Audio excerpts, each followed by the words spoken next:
வேற ஒரு அடையாளம் எனக்கு தேவைப்படுகிறது. நான் வேற அவ வேறன்னு பிரிச்சு காட்ட எனக்கு வேற ஒரு அடையாளம் தேவை அப்படிங்கிற அந்த புள்ளியில் அமெரிக்காவில் இருக்கக்கூடிய கருப்பின மக்கள் கருப்பர்கள்ங்கிற அடையாளத்தோடு அதே நாட்டில் அதே மொழி பேசிய ஆங்கிலேயர்களை எதிர்த்தார். அப்படியே இந்திய துணைக்கண்டத்துக்கு வரும். இந்திய துணைக்கண்டத்தில் நீங்க ஹரப்பா மொஹஞ்சதாரோ வரைக்கும் தமிழர்கள் நாகரிகம் படைத்தார்கள் வரலாறு சொல்லுது. நீங்க இந்த துணைக்கண்டம் முழுவதுமே தமிழ் மொழி பேசப்பட்டது அப்படிங்கிறத புரட்சியாளர் அம்பேத்கர் அவர்கள் உறுதிப்படுத்துறார். அப்படியான சூழல்ல கொஞ்சம் கொஞ்சமாக தமிழர்கள் ஒடுக்கப்பட்டு தென்னகம் வரைக்கும் வராங்க. தென்னகத்தில் இருக்கக்கூடிய தமிழ் மொழியையும் ஆரிய பார்ப்பனர்கள் வஞ்சகமாக சிதைத்து மேலும் நம்மை சிறிய மக்களாக மாற்றி இன்னைக்கு தமிழ்நாடுங்கிற மக்களாக மட்டும் நாம் வாழணும்.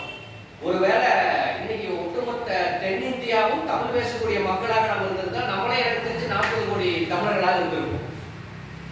இந்த எண்ணிக்கையானது இன்னைக்கு ஈரான் சட்டத்தை பார்த்தீங்களா, நான் ஒரு தனித்த தேசிய நன்று, அந்த ஈரானுடைய எண்ணிக்கையை விட தமிழர்களுடைய எண்ணிக்கை பல மடங்கு கோடிகள் இருந்திருக்கும்.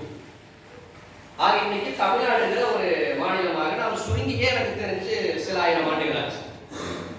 ஆக அப்படி தமிழ்நாட்டில் இன்றைக்கு ஒடுக்கப்பட்டு கடைசியில் தமிழ்நாடுங்கிற தென்கோடியில் ஒடுக்கப்பட்ட தமிழர்கள் ஒரு கட்டத்தில் எப்படி அங்கே கருப்பின மக்கள் தன்னுடைய உரிமை போரை தொடங்கினானோ அதே மாதிரி இங்கே திராவிட இயக்கமும் தன்னுடைய உரிமை போரை துவங்குது.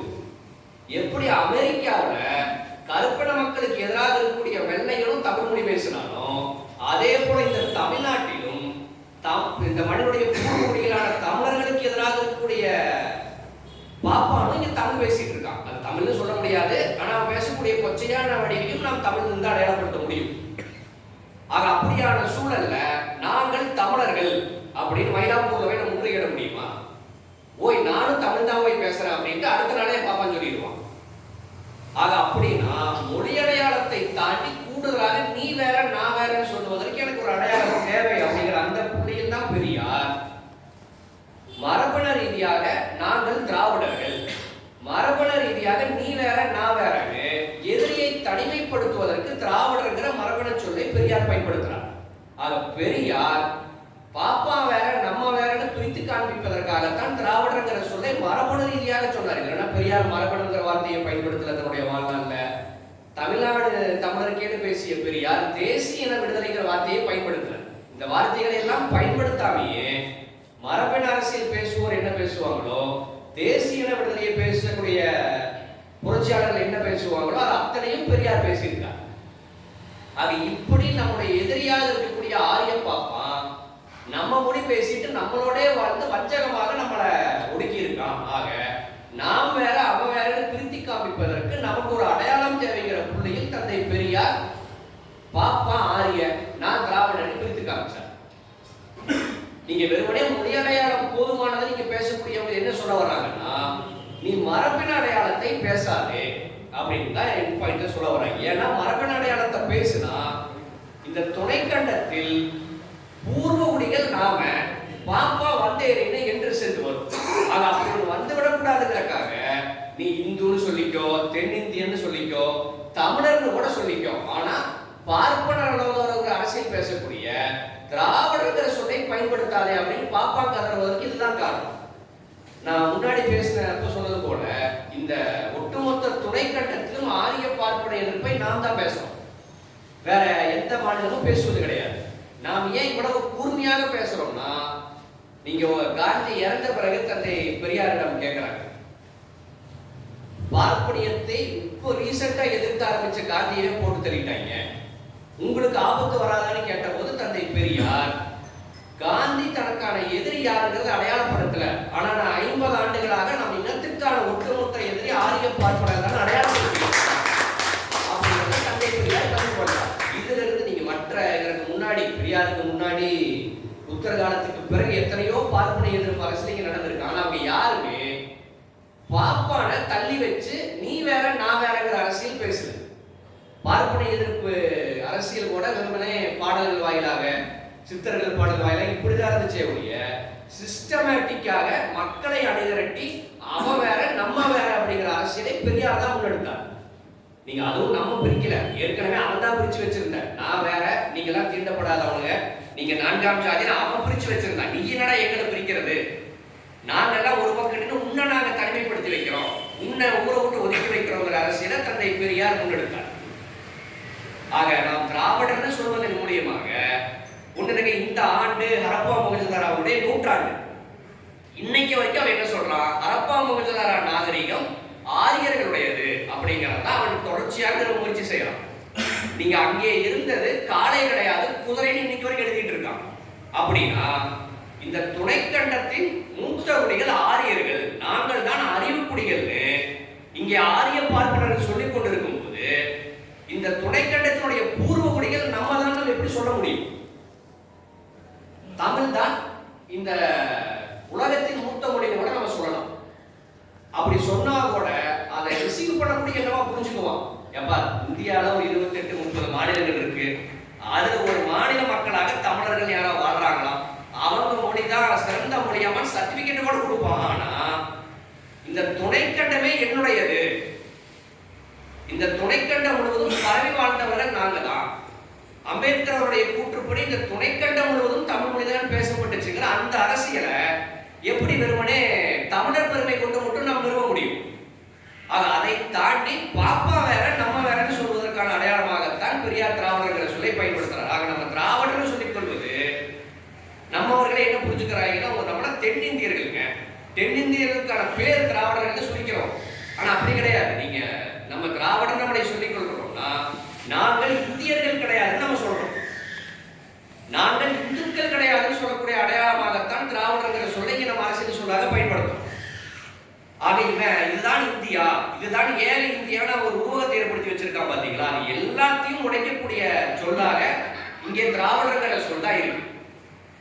ஆக அப்படி இருக்கும்போது திட்டமிட்டு திராவிடங்கிற சொல்லை பயன்படுத்தக்கூடாது. அது தமிழருங்கிற சொல்லினுடைய பெருமையை அழிக்க வந்திருக்கு அப்படிங்கறது ஒரு பச்சையான அயோக்கியத்தனம். என்ன பெரிய கொடுமைனாங்க, இது வரைக்கும் ஏதாச்சும் ஒத்த பாப்பான். ஏங்க, நாங்க பார்ப்பனர்களுங்க, எங்களை போய் ஆரியர்கள் சொல்லிட்டாங்க அப்படின்னு எந்த பாப்பானாச்சும் சொல்லியிருக்கானா? அவன் சொல்லியிருக்கணும் இல்லைங்க, என்னோட அடையாளம் பார்ப்பனம், பாப்பாங்கிறத என்னுடைய அடையாளம். எனக்கு எதிர்ப்பு ஆரியர்கள் இன்னொரு அடையாளம்னு ஒரு பாப்பா கேட்டுக்கொண்டு இது வரைக்கும்.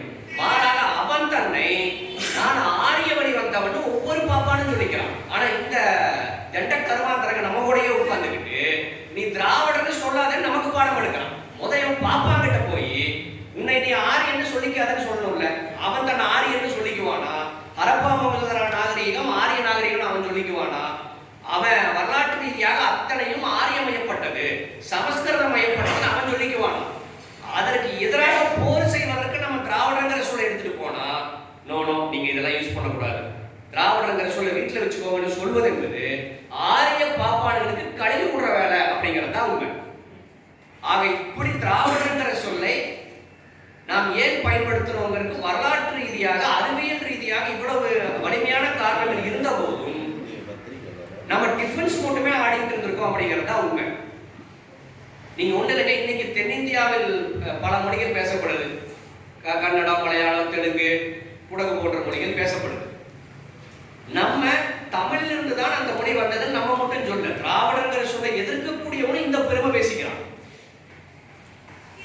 அப்படின்னா தமிழிலிருந்து தான் இன்றைக்கு இந்த இடங்கள் உருவாயிருக்குன்னா இந்த குழுவுக்கு ஒரு பேர் வைக்கணும்ல.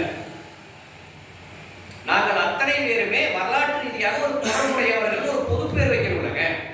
நீங்க ஒண்ணு இல்லைங்க, நீங்க சிங்கம், புலி, சிறுத்தை, நீங்க அதை தாண்டி பூமா என்னென்னமோ இருக்கு பூனை குடும்பத்துல.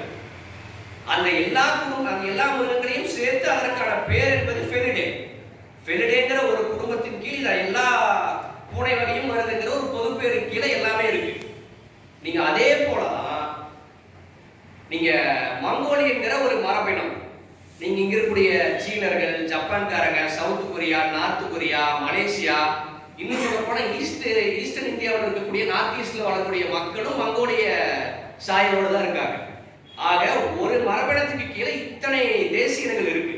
அப்படின்னா இந்த மண்ணில் தமிழர்களாக வாழக்கூடிய நம்முடைய மரபினம் என்னங்கிற ஒரு கேள்வி இருக்குல்ல. நான் முன்னாடியே சொன்னது மாதிரி உலகத்தில் பிறந்த எல்லாருக்குமே ஒரு 2 அடையாளங்கள் இருக்கு. விரும்பினாலும் விரும்பாட்டியும். நீங்க ஒண்ணு இல்லைங்க,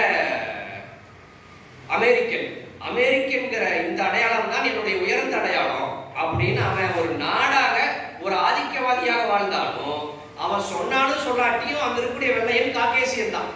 அவன் சொல்லாலும் சொல்லாட்டி ஏத்துக்கிட்டாலும் ஏத்துக்காட்டியும் அங்க இருக்கக்கூடிய கருப்பின மக்கள் கருப்பினத்தை சார்ந்தவங்க தான். ஆக அவங்க ஏத்துக்கிறாங்களா இல்லையா, அவங்களுக்கு அந்த அரசியல் தெரியுமா இல்லையாங்கிறத தாண்டி அறிவியல் ரீதியாக இவங்க ஒண்ணு இல்லைங்க, பூனை தன்னை பூனைன்னு ஏத்துக்கலங்க. ஏப்பா அந்த பூனையே தன்னை பூனைன்னு ஏத்துக்கல, அந்த புலியே தன்னை புலின்னு ஏத்துக்கல. அந்த புலியே நான் ஒண்ணு ஃபெலிடே ஃபேமிலி கிடையாது அப்படின்னு சொல்லிருச்சுப்பா அப்படின்னு சொன்னா எப்படி இருக்குமோ அதே போலதான் இங்க கர்நாடகாக்காரன் சொல்றானா, ஆந்திராக்காரன் சொல்றானா, இந்த வாதம். நான் முன்னாடியே சொன்னது போல திராவிடங்கிற சொல் பார்ப்பனிய எதிர்ப்பு சொல்லாக இங்க நாம் பயன்படுத்தும் போது, பார்ப்பனிய எதிர்ப்பு யாருக்கு தேவைப்படுகிறதோ அவன் திராவிடர் அடையாளத்தை ஏற்றுக்குவான். அதன்படி இருக்கக்கூடிய கர்நாடகாக்காரனுக்கோ மலையாளிக்கோ தெலுங்கனுக்கோ பார்ப்பனிய எதிர்ப்பு உணர்வே கிடையாது. பெரியார் காலத்திலேயே அந்த திராவிடங்கிற ஒருமைய ஒருங்கிணைனா அவனுக்கு பார்ப்பனிய எதிர்ப்பு சிந்தனையும் கிடையாது, சுயமரியாதையும் கிடையாதுங்கிறத பெரியாரே உறுதிப்படுத்துறார். ஆக யாருக்கு தேவையோ அவன் அந்த அடையாளத்தை பயன்படுத்துவான். ஒண்ணு இல்லை, இன்னொன்னு அவங்க தன்னை திராவிடர்னு சொல்லிக்கல இல்ல, எனவே திராவிடங்கிற சொல்ல டிஸ்குவாலிஃபை பண்ணுங்க நீங்க சொல்றாங்க பாருங்க. தமிழ்நாட்டிலேயேங்க இங்க இருக்கக்கூடிய எல்லா தமிழர்களிடம் ஒரு வாக்கெடுப்பு வைப்போம். ஏப்பா ஒண்ணு உன்னுடைய சாதி அடையாளத்தை நீ ஏத்துக்கணும், அல்லது நீ தமிழன்னு வரணும். ரெண்டுல ஏதாச்சும் ஒரு செலக்ட் பண்ணுனா இங்க இருக்கக்கூடிய 99% அவருடைய சாதி அடையாளத்தை தான் ஏத்துக்குவான். ஏப்பா இங்க இருக்கக்கூடிய தமிழனே தான் தமிழன் கிடையாது, நான் கவுண்டர் செட்டியார் வன்னியர் தேவருங்கிற அடையாளத்தை ஏத்துக்கிட்டான், எனவே தமிழருங்கிற கான்செப்டை டிஸ்குவாலிஃபை பண்ணுங்கன்னு சொன்னா எப்படி இருக்கும்? அவன் ஏத்துக்கிறானா இல்லையாங்கிறத விஷயம். வரலாற்று ரீதியாக அறிவியல் ரீதியாக அது உண்மையா பொய்யாங்கிறது மட்டும்தான் நம்ம முன்னாடி இருக்கக்கூடிய கேள்வி. அந்த அடிப்படையில் திராவிடங்கிற சொல் என்பதும் நீங்க ஒண்ணு இல்லைங்க, இங்கே நமக்கான எதிரியாக பாப்பா இல்ல, ஆரியர்கள் இல்ல, பிரெஞ்சுக்காரன் நம்மளுடைய எதிரின்னு வச்சுக்கோங்க. டெல்லியில பிரெஞ்சுக்கார ஆட்சி செய்யலாம், அப்போது 100% நமக்கு திராவிடங்கிற அடையாளம் தேவைப்படாது. ஏன்னா திராவிடங்கிற அடையாளம் நான் வேற அவன் வேறன்னு பிரித்து காமிப்பதற்குத்தான். அது பிரெஞ்சுக்கார உட்கார்ந்துட்டு இருக்கும் போது எப்பா நான் திராவிடர் அப்படின்னு நம்ம சொல்ல போறது கிடையாது, நாம் தமிழங்கிற அடையாளத்தோட தான் இருக்க போறோம். ஆக இங்க என்ன தேவைக்காக எதை பயன்படுத்துகிறோங்கிற இந்த எல்லா வரலாற்றையும் மறைத்துவிட்டு ரொம்ப சிம்பிளா தமிழர்கிற சொல் கேட்கறதுக்கு எவ்வளவு அட்ராக்டிவா இருக்கு. திராவிடங்கிற இந்த சொல் இந்த தமிழ் சொல்ல அடிச்சிருச்சுப்பா அப்படிங்கிற இந்த ரொம்ப மொக்கையான ஒரு பாலபாடத்தை திருப்பி சொல்லி சொல்லி அதற்கு சரியான எதிர்வினை நம் தரப்பிலும் சரியாக கொடுக்கப்படாத காலத்தில் இந்த ரொம்ப மொக்கையான வாதம் ரொம்ப ஈஸியா இளைஞர்களிடம் போய் சேர்ந்துருச்சு அப்படிங்கிறது தான் உண்மை. ஆக இனி இது வெறுமனே அரசியல் சொல்லுங்க, சித்தாந்த பேர் தான், நீங்க ஒண்ணு கோச்சுக்காதீங்க பாஸ் அப்படிங்கிற இப்படியான டிஃபென்ஸ் ஆடாம நீங்க ஆரிய பார்ப்பா வேறு நான் வேறுன்னு சொல்வதற்கு எனக்கு ஒரு சொல் தேவை. பெரியார் இதை ரொம்ப தெளிவா சொல்றார். ஒண்ணு இல்ல, திராவிடங்கிற சொல்ல நான் புடிச்சு ஏத்துக்கல, பாப்பா வேற நான் வேறன்னு பிரிச்சு காமிக்கிறதுக்கு எனக்கு ஒரு சொல் தேவை. நாளைக்கே நீங்க அப்படி ஒரு சொல் கொடுங்க, நான் அதை ஏத்துக்கிறேன் அப்படின்னு பெரியார் சொல்லி கிட்டத்தட்ட 70-80 ஆண்டுகள் ஆச்சு. இது வரைக்கும் எவனாச்சும் ஒருத்தன் திராவிடர் சொல் கொண்டு நீங்க பாப்பான எதிர்க்க வேண்டாம், தமிழருங்கிற சொல்லே பார்ப்பனிய எதிர்ப்பு சொல்லிட்டான். நீ ஒண்ணு இல்லைங்க, இன்னைக்கு திராவிடங்கிற சொல்ல எதிர்க்கக்கூடிய எவனாச்சும் ஒருத்தன் உண்மையிலேயே அவன் ஒரு நேர்மையான நியாயஸ்தன் என்ன சொல்லணும்? உங்களுடைய தேவை என்ன மிஸ்டர் ஈவேரா? பார்ப்பனர்களை எதிர்ப்பதற்கு உங்களுக்கு திராவிடங்கிற சொல் தேவைப்படுது, அவ்வளவுதானே. தமிழருங்கிற சொல் பார்ப்பனியத்தை எதிர்க்காதுன்னு நீங்க நினைக்கிறீங்க. நான் பாருங்க, தமிழருங்கிற வரையறைக்குள் ஆரிய பார்ப்பனர்கள் வரமாட்டாங்கன்னு நான் ஒரு விதி வச்சிருக்கேன்னு திராவிடங்கிற சொல்ல எதிர்க்கக்கூடியவனாச்சும் ஒருத்தர் சொல்லுவானா? இன்னைக்கு இத்தனை பேசக்கூடிய சீமான் பாப்பா தமிழன் கிடையாதுன்னு சொல்லுவானா? மாறாக தமிழ் சமூகத்தின் ஒரு அங்கமாக இருக்கக்கூடிய 6 பார்ப்பனர்களுக்கு நான் வாய்ப்பு கொடுத்திருக்கேன் இந்த தேர்தல்னு பாப்பா தமிழன்னா அங்கீகரிக்கலாம். அப்படின்னா அப்பவே நம்ம செருப்பு கட்டி அடிக்க வேண்டாம். ஏடா இதைத்தாண்டா நாங்களும் சொன்னோம், தமிழருங்கிற சொல்லுக்குள் தமிழருங்கிற அடையாளத்துக்குள் பாப்பா எளிமையா வந்துருவான், திராவிடங்கிற சொல்லுக்குள் பாப்பா வரமாட்டான்னு நம்ம சொல்லும் போது நம்மளுடைய வாதத்தை அவன் எளிமையா முறியடிக்கிறாங்க. உங்களுக்கு என்ன தமிழருங்கிற சொல் மட்டும் பார்ப்பனர்களை தவிர்க்கணும், அவ்வளவுதானே.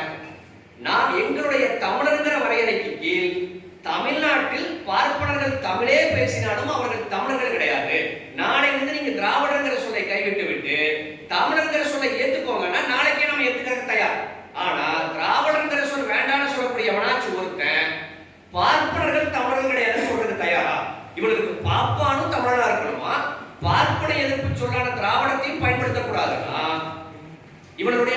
நோக்கம் என்ன அப்படிங்கிறத நம்மளால எளிமையாக புரிந்து கொள்ள முடிகிறது. ஆக இப்படி தொடர்ச்சியாக பார்ப்பனர்களை காப்பாற்றுவதற்காகத்தான் திராவிட எதிர்ப்பு அரசியலானது இந்த மண்ணில் பேசப்படுது. ஆக நாம் முன்னை விட வீரியமாக திராவிடங்கிற சொல்லை உயர்த்தி பிடிக்க வேண்டிய காலத்தின் தேவையில் நாம் இருக்கோம். நம்ம என்னன்னா நம்மள திராவிடங்கிற சொல்லை நம்ம பயன்படுத்திட்டா நம்மள தமிழர்களுக்கு எதிரானவர்கள் முத்திர குத்திடுவாங்களோ அப்படிங்கிற ஒரு மாய பயமானது நம்மவர்களுக்கே இருக்கு.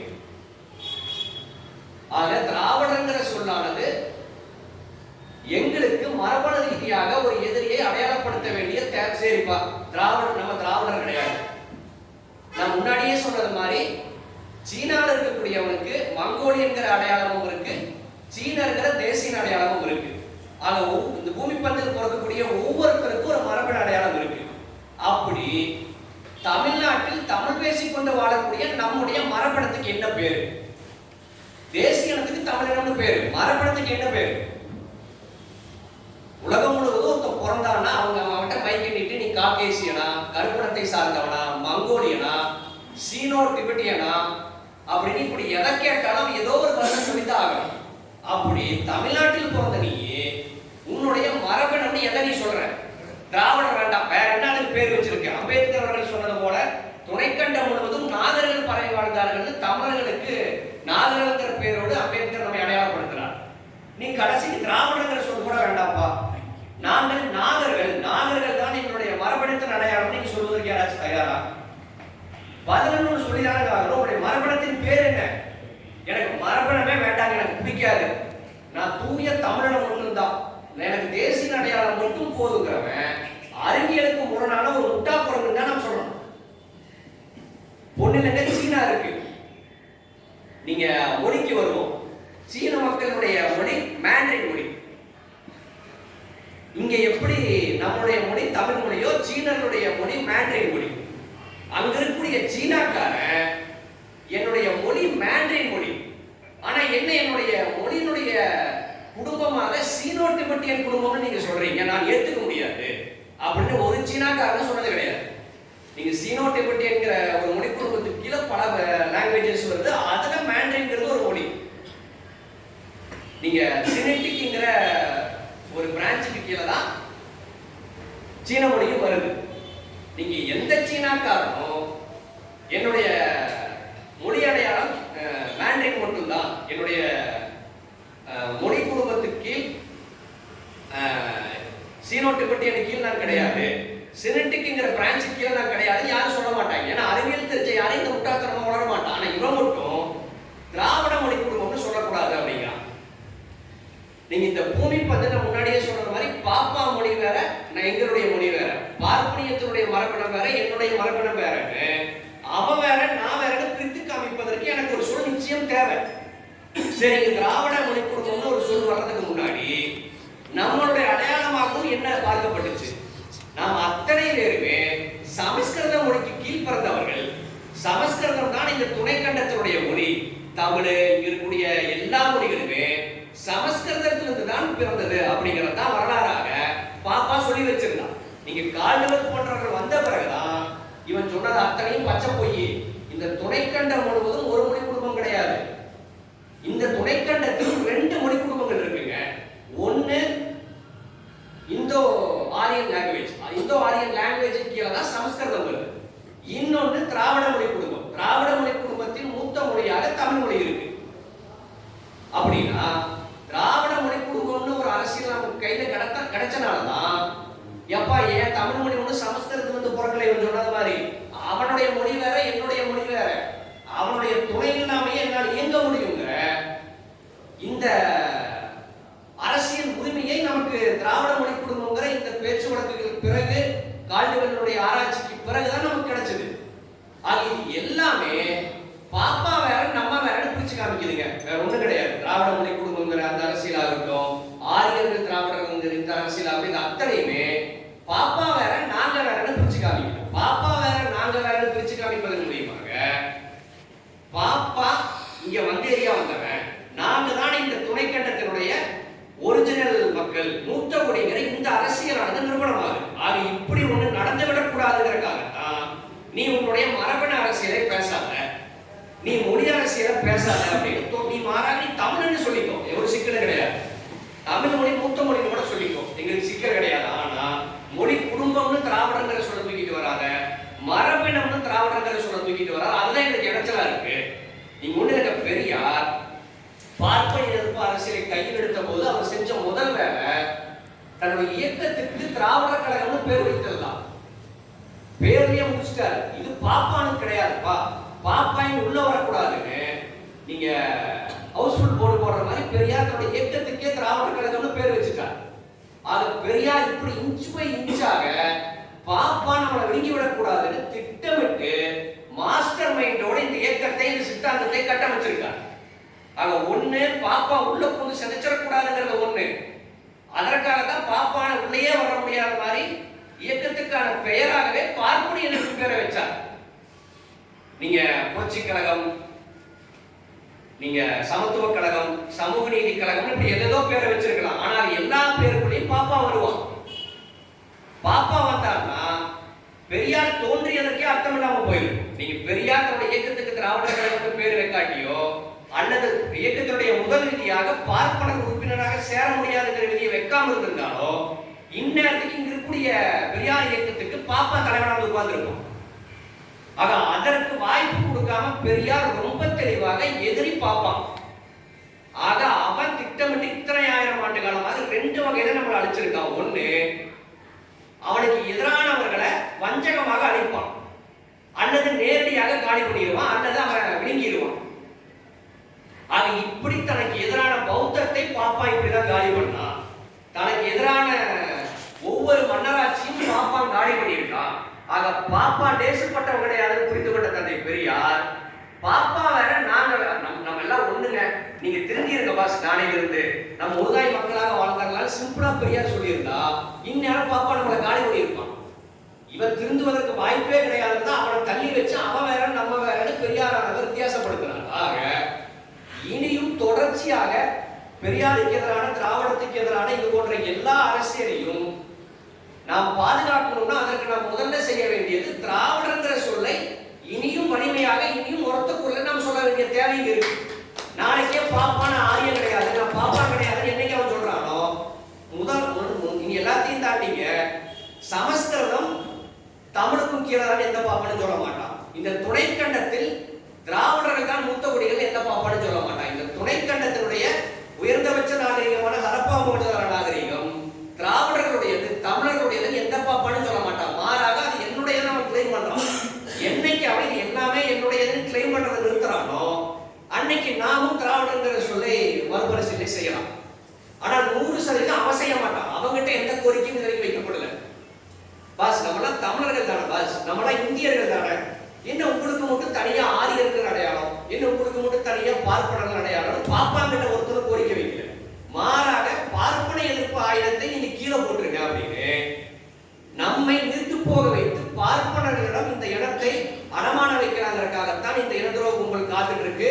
ஆக அவர்களை நம்ம டிஃபென்ஸ் மோட்ல ஆடக்கூடாது, அட்டாக்கிங் மோட்ல புல்டோசர் மாதிரி ஏறி போனாதான் நாம் நம்முடைய இயக்கத்தை, இந்த சித்தாந்தத்தை காப்பாற்ற முடியும். ஏன்னா முன்கூட்டியே சொல்றது மாதிரி பாப்பான் காத்திருந்து கருத்திருப்போம். நீங்க அதன் அடிப்படையில் தான் பௌத்தத்தை 400 ஆண்டுகள் காத்திருந்து நாகார்ஜுங்கிற ஆரிய பாப்பா பௌத்தத்துக்குள்ள போய் பௌத்த மதத்தை மகாயான கீழயான சிதைத்து அவனுடைய பார்ப்பனமயப்பட்ட பௌத்தத்திற்கு மகாயானம் பேர் வச்சு உண்மையான பௌத்தத்தை ஹீனயானம் ஒண்ணு நம்ம ஈனப்பையன் அப்படின்னு நம்ம சொல்லுவோம். பாத்தீங்களா, என்னன்னா ஹீன மதத்தை ஏற்றுக்கொண்டவனை தான் ஈனப்பையன் சொல்லி ஈனப்பையங்கிற வார்த்தையே வந்துச்சு.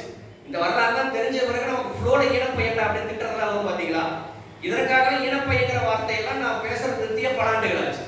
சில விஷயத்துக்கு வராங்க. இப்படி பாப்பா திட்டமிட்டு நம்மை அழிப்பான். அப்படின்னா புத்தருக்கு பிறகு 100 ஆண்டுகள் கழித்து, மன்னிக்கணும், புத்தருக்கு பிறகு 2000 ஆண்டுகள் கழித்து நமக்கு இந்த சித்தாந்தத்தை பெரியார் கொடுத்திருக்கார், இந்த கட்டமைப்பை கொடுத்திருக்கார். இதை இன்னும் பல நூற்றாண்டுகளுக்கு கடத்த வேண்டிய கடமை நமக்கு இருக்கு. ஆக எந்த விலை கொடுத்தேனும் இந்த கட்டமைப்பை, இந்த சித்தாந்தத்தை பாதுகாக்கணும்னா முதல்ல நம்ம ஃபோர்ஸா இருக்கணும். நம்ம சாந்தவாதிகளாக, நம்ம வெறுமனே வகுப்பெடுக்கக்கூடியவர்களாக சாஃப்டோனுக்கு போனீங்கன்னா வலதுசாரிகள் நம்மளை காலி பண்ணிடுவாங்கிறதா உண்மை. நீங்க வலதுசாரிகள் தன்னுடைய சித்தாந்த சித்தாந்தத்தை ஜெயிக்க வைப்பதற்கு தன்னை காப்பாற்றிக் கொள்ள எந்த எல்லைக்கும் போவோம். ஆக அப்படியான சூழல்ல நாமும் வீரியமிக்கவர்களாக போர்ஸா இருந்துதான் ஆகணும் அப்படிங்கிறது காலத்தின் தேவை. இறுதியாக நீங்க இப்போது நடக்கக்கூடிய இந்த திராவிட எதிர்ப்பு, பெரியார் எதிர்ப்புல அதிகமாக ஈழத்தமிழர்கள் இந்த சீமான் போன்ற ஆட்களோடு இணைந்து பயணிக்கிறாங்க. ஆக அவர்களுக்கு நாம் சொல்லிக் கொள்வது என்னன்னா, வெறுமனே தமிழ்நாட்டில் இருக்கக்கூடிய தமிழர்களுக்கு பாப்பா எதிரி கிடையாது, உங்களுடைய ஈழ விடுதலையும் சிதைச்சது பாப்பான் தான். அவங்க என்ன நினைச்சுக்கிறாங்க, காங்கிரஸ் தலைமையிலான சோனியா ஆட்சிகளுக்கு எதிராக இருந்துச்சுன்னு நினைக்கிறவங்க தான் அவங்களுக்கான அரசியல் அறிவு, திராவிடத்தையும் பெரியாரையும் எதிர்க்கக்கூடியவங்களுக்கு. ஆனா இந்திரா காந்தி மரணிக்கிறார் 1985. அதன் பிறகு ராஜீவ் காந்தி வந்த பிறகு அந்த அதிகாரி பார்த்தசாரதிங்கிற ஒரு அதிகாரி, அவர் ஆண்டன் பாலசிங்கத்திடம் போய் சொன்ன முதல் தகவல், இந்திரா காந்தி இருந்த வரை உங்களுக்கு சாதகமான சூழல் இங்கே நிலவியது, ஆனா இப்போ ராஜீவ் காந்தியை சுற்றி பார்ப்பன அதிகார கடுகுகள் வட்டமடிக்கின்றன, இனிமேல் மென்மையான போக்கு உங்கள் மீது கடைபிடிக்கப்படாது, நீங்க எச்சரிக்கையா இருக்குன்னு பார்த்தசாரதிங்கிற ஒரு உளவுத்துறை அதிகாரி ஆண்டன் பாலசிங்கத்தை எச்சரிக்கிறார். நீங்க அதன்படிதான் 1987 ராஜீவ் ஜெயவர்தனை ஒப்பந்தமானது உருவாக்கப்படுது. நீங்க ராஜீவ் ஜெயவர்தனை ஒப்பந்தம் பேர்ல ராஜீவ் ஜெயவர்தனை இருக்கிறதுனால ராஜீவ் காந்தியும் ஜெயவர்தனை உருவாக்குறது நம்ம புரிஞ்சுக்க கூடாது. அதை உருவாக்குனது ஜேஎன் தீட்சித்ங்கிற ஒரு பாப்பா, எம்கே நாராயண்ங்கிற ஒரு பாப்பா, ரெண்டு பாப்பானுங்க சேர்ந்துதான் ராஜீவ் ஜெயவர்தன ஒப்பந்தத்தையே உருவாக்குறாங்க. காரணம், தமிழர்கள் தனிநாடு கோரிக்கை போய்விடக்கூடாது, மாறாக ஒரு மாநில சுயாட்சி இந்த உரிமையோடு தமிழர்கள் அடங்கிவிட வேண்டும்ன்றதுக்காக தான் ராஜீவ் ஜெயவர்தன ஒப்பந்தமே இந்த மண்ணில் கொண்டு வரப்பட்டுச்சு. அதன்படி ராஜீவ் ஜெயவர்தன ஒப்பந்தத்தின் தொடர்ச்சியாக இந்திய அமைதிப்படை ஈழத்துக்கு போகுது. ஈழத்துக்கு போன பிறகு இந்திய அமைதிப்படையானது திட்டமிட்டு அங்க இருக்கக்கூடிய போட்டி குழுக்களிடம் ஆயுதங்களை கொடுத்து புலிகளை அழித்தொழிக்கிற வேலையில் ஈடுபட்டாங்க. ஆக அதன் பிறகு புலிகள் அந்த போட்டி குழுக்களையும் அழித்தொழிச்சாங்க. நீங்க இந்திய அமைதிப்படைக்கு எதிராக மிகப்பெரிய போர் செஞ்சாங்கிறது வரலாறு. இதுல என்ன நம்ம நோட் பண்ண வேண்டியது இருக்குன்னா, 1990 பிப்ரவரி மார்ச் மாதம் இந்திய அமைதிப்படையானது திரும்பி இந்தியாவுக்கு வருது. ஈழத்திலிருந்து காலி செஞ்சுட்டு 2-3 வருஷம் போராடி ஒன்றும் பண்ண முடியலன்னு காலி செஞ்சுட்டு வர்றாங்க. வரும்போது ஹர்ஷவர்தனங்கிற ஒரு கப்பல், அந்த கப்பல்ல இபிஆர்என்எஃப் சேர்ந்த 737 பேர்த்தை இந்திய உளவுத்துறை அதிகாரிகள் ஈழத்திலிருந்து தமிழ்நாட்டுக்குள் ஊடுருவ கூட்டிட்டு வராங்க. அன்றைக்கு முதலமைச்சராக இருந்த கலைஞர் அவர்கள் இவர்கள் திட்டமிட்டு தமிழ்நாட்டுக்குள் ஒரு நிலையற்ற தன்மையை உருவாக்கி எங்க ஆட்சியை கலைப்பதற்காக இந்திய உளவுத்துறையான பார்ப்பன அதிகாரிகள் இந்த வேலையை செய்யறாங்கன்னு குற்றம் சாட்டாங்க. ஆக இவங்க வந்தது 8/3/1990 ஹர்ஷவர்தனங்கிற கப்பல்ல. அடுத்த 2 நாள் கழிச்சு 10/3/1990 சுல்தான்கிற கப்பல்ல இஎன்டிஎல்எஃப், நமக்கு இபிஆர்எல்எஃப், பிளாட் டெலோ, ஈரோஸ் இதெல்லாம் தெரியும். இஎன்டிஎல்எஃப் நம்ம கேள்விப்பட்டிருக்கவே மாட்டோம். நீங்க பரதன் ராஜன்கிற ஒரு நபரை வைத்து முழுக்க இந்திய உளவுத்துறையாலேயே உருவாக்கப்பட்ட அமைப்பு தான் இஎன்பிஆர்எல்எஃப். நீங்க இஎன்பிஆர்எல்எஃப் நீங்க பண்ணிக்கணும். இஎன்டிஎல்எஃப், இபிஆர்எல்எஃப் ஒரு காலத்தில் போராளிகள் உருவாக்கப்பட்டு பின்னாடி உளவுத்துறையுடைய வலையில் இருக்கிறாங்க. ஆனா இஎன்டிஎல்எஃப் இந்த அமைப்பு உளவுத்துறையாலேயே உருவாக்கப்பட்டது. ஆக இந்த அமைப்பின் கீழ் 1387 பேர் சுல்தான்கிற கப்பல்ல தமிழ்நாட்டுக்குள் ஊடுருவ வைப்பதற்காக கூட்டிட்டு வராங்க. ஆக தமிழ்நாட்டினுடைய கியூ பிரான்ச் அலர்ட் ஆகி இந்த 2 கப்பலையும் தமிழ்நாட்டுக்குள்ள விடல. உடனே இந்திய உளவுத்துறை அதிகாரிகள் இபிஆர்எல்எஃப் வாயிலாக வந்து அந்த 700 சில்லற பேர் விசாகப்பட்டினத்துக்கு அனுப்பிச்சு வைக்கிறாங்க. இஎன்டிஎல்எஃப்ங்கிற பேர்ல வந்து 1300 சொச்சம் பேர்த்த பீகாருக்கு அனுப்பிச்சு வைக்கிறாங்க இந்திய உளவுத்துறை. இதெல்லாம் நடந்து முடிஞ்ச பிறகு தமிழ்நாடு சட்டமன்றத்தில் கலைஞர் அவர்கள் இதை பதிவு பண்ணியிருக்காங்க. இன்னும் சட்டமன்ற குறிப்பில் இருக்கு. அதிகாரிகள் திட்டமிட்டு தமிழ்நாட்டில் ஒரு நிலையற்ற தன்மையை உருவாக்க வேண்டும்ன்றதுக்காக இப்படியான குழுக்களை தமிழ்நாட்டுக்கு ஊடுருவ கூட்டிட்டு வந்தாங்க. நாங்க தடுத்தோம். ஆனா எங்கள் கண்ணலையும் மண்ணை தூவிட்டு தமிழ்நாட்டுக்குள்ள அவங்க வந்துட்டாங்க. இதற்கு காரணம் அதிகாரிகள் தான் அப்படின்னு கலைஞர்கள் இப்படியான குற்றச்சாட்டை வைக்கிறார். அதிகாரிகள், ஐபி அதிகாரிகள்னா பார்ப்பனர்கள் நம்ம சிம்பிளா புரிஞ்சுக்கலாம். அன்னைக்கு இருந்த அத்தனை அதிகாரிகளுமே பார்ப்பானுங்களாம். எதுக்கு சொல்ல வந்தேன்னா, இப்படி ஈழம் சார்ந்து தமிழ்நாட்டுக்கும் ஈழத்துக்கும் இருந்த உறவு சார்ந்து இருந்த எல்லா விடயங்களையுமே பார்ப்பனர்கள் தான் நமக்கு எதிராக இருக்காங்க. நீங்க ஒண்ணுல இன்னைக்கு இந்துராம் அவர்கள் திமுக ஆதரவாளர்களா இருக்கார், அதனால ஒரு சாஃப்ட் முகத்தோடு இருக்கார். ஆனா இந்த இந்துராம் உட்பட அத்தனை பாப்பாளர்களுமே ஈழ விடுதலை எதிர்த்தவங்க. இந்த வரலாற்றை நான் மறந்து விடக்கூடாது. அது ஏன் பாப்பானுக்கு ஈழ விடுதலை என்ன கசக்குது? மற்ற எல்லா முற்போக்கும் பேசுவான், பெரியார் பேசுற தமிழ்நாடு தமிழுக்கு அவன் எதிர்ப்பான், ஈழ விடுதலை எதிர்ப்பான். ஏன்னா அவன் நாடற்றவன். ஒருத்தருக்கு நாடு கிடைச்சிருச்சுன்னா எல்லாரும் தன்னுடைய நாட்டை பிடிச்சுக்கிட்டா அவனுக்கு எங்க போவான்? அவனுக்கு நிலப்பரப்பே கிடையாது பாப்பானுக்கு. ஆக அதை பாப்பா ஒரு நாளும் அனுமதிக்க மாட்டான். நீங்க அது மாதிரி தமிழ்நாட்டுக்குள்ள மட்டும் கிடையாதுங்க. பாப்பா எப்பேற்பட்டவங்கிறதுக்கு இன்னொரு எடுத்துக்காட்டு. நீங்க பிளாட் அமைப்பை சேர்த்து உமா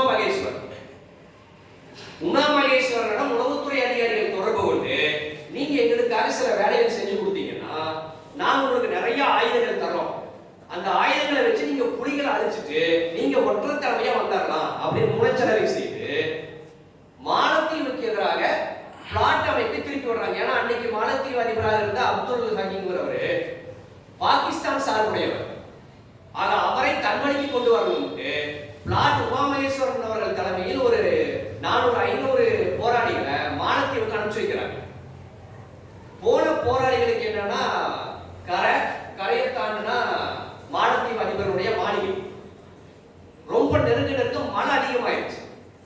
எனவே நிலை தடுமாறி நீங்க ரொம்ப கஷ்டப்பட்டு நீங்க அதிபர் மாளிகையெல்லாம் கண்ட்ரோல் எடுத்துட்டாங்க. ஆனா அங்க போய் பார்த்தா அதிபரை காணும். அதிபர் வேற இடத்துக்கு போயிட்டார். அந்த அதிபர் நீங்க சர்வதேச வானொலியில பேசுறாரு, இப்படி ஒரு பிரச்சனை எனக்கு இருக்கு, என்ன காப்பாத்துன்னு சொல்றாங்க. எந்த பாப்பா பிளாட் உமா மகேஸ்வரன் அனுப்பிச்சு வச்சானோ அதே பாப்பா பிளாட் உமா மகேஸ்வரன் தலைமையிலான போராளிகளை கைது செய்ய இந்திய ராணுவத்தை அனுப்பிச்சான். அவன் மாட்டிக்க போறான்னு தெரிஞ்ச உடனே பாப்பா தான் யார் அனுப்பிச்சானோ அவனையே பலி கொடுக்கக்கூடிய ஒரு வேலையை செஞ்சான். இப்படிதான் பார்ப்பனியமானது இயங்கும். நம்ம ஏதோ பார்ப்பனர்களை இங்க மயிலாப்பூர்ல சுண்டல் சாப்பிட்டு இருக்கிறவரு, மந்தவெளியில பொங்கல் சாப்பிடுறவரு நம்ம நினைச்சிட்டு இருக்கோம். நீங்க இந்த துணைக்கண்டம் முழுவதுமே இங்க இருக்கக்கூடிய எல்லா மக்களுக்கு எதிராக அத்தனை கேடுகளை செஞ்சவன் ஆரியம் பாப்பா. அதே போலதான் ஈழ விடுதலையும் பாப்பா திட்டமிட்டு அழிச்சான். நீங்க நான் எம்.கே. நாராயணன்